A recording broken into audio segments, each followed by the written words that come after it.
Good morning. Good morning, everybody, and welcome to my morning routine. Now, the first thing I do when I wake up is obviously make my bed.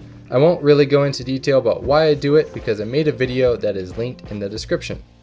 After I make my bed, I typically go grab my coat because it's pretty cold here, and I will go for a short walk.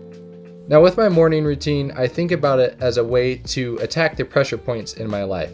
And one of the pressure points I'm trying to work on is this frantic feeling that I wake up every morning thinking about all the things that I have to do. So that's why I start with a nice quiet walk. Alright, so typically I would give you guys some B-roll, but because we're at the tail end of daylight savings, it's pretty dark.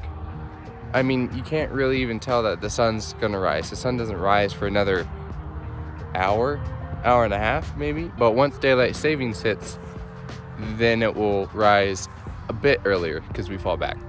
Then after I get back from my walk where I can still see the stars, which is kind of weird, I walk into an apartment that smells of pumpkin spice because I lit a candle before I left. And speaking of spices, it is time to cook some wonderful, delicious breakfast. Currently, I'm kind of in an oatmeal phase, but I like to put some blueberries in the oatmeal because those taste really good. After I make the oatmeal, I leave the kitchen/garage, check the stove because I'm paranoid about that, and go in to get ready to get some work done. But first things first, gotta make some coffee. But sadly, I was out of coffee that morning, so I had to make some tea instead. After I made the Earl Grey tea, a tragedy happened because a little paper thing fell in. After I make the tea, I typically sit down with my breakfast and do my devotions. Now, what I'm doing right now for devotions is I'm going through this free class provided by the Bible Project, which is an amazing group of people, sadly not sponsored, but they are an incredible resource for people trying to learn more about the Bible. After devotions, I'll grab my oatmeal bowl, head back out to the kitchen/garage and do some dishes because I'm trying not to be a total slob, and I made tacos last night, so I need to get those greasy dishes out of the way.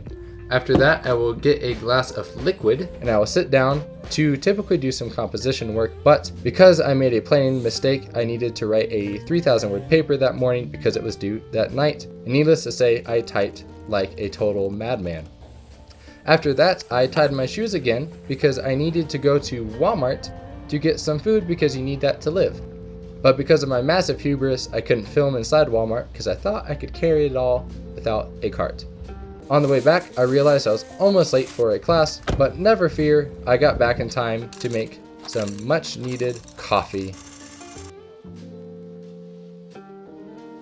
After I made the coffee, I sat down for my 10 a.m. class where we talked about the Italian opera Lucia di Lammermoor, which is one of my favorite operas because I got to help assistant direct it when I was an undergrad.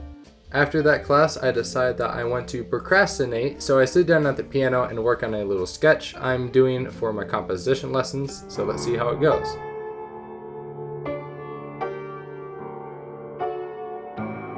After I procrastinate some more, I grab a trusty granola bar and get back to work on the paper.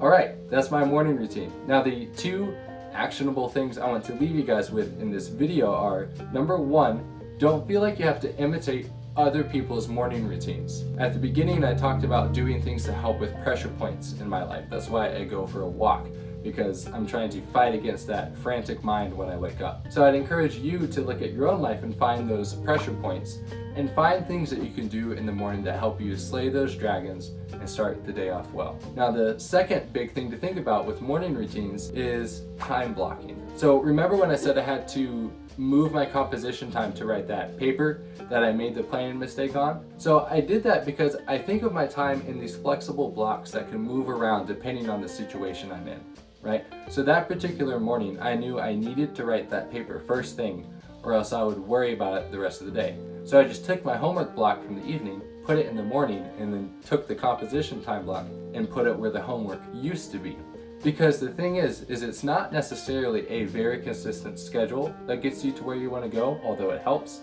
The main thing is that it is consistent time and effort that get you to where you want to go. And if that results in a consistent schedule, that's great. But if it doesn't, that's still fine because you're still putting in the consistent time and effort. That's all I have for you guys. I hope you enjoyed the video. If you liked it, go ahead and crush that like button if that's something you're into, and consider subscribing. And also check out the Facebook group linked in the description. It's an amazing community full of people trying to grow and thrive this semester. And I'll see you next time. Peace out.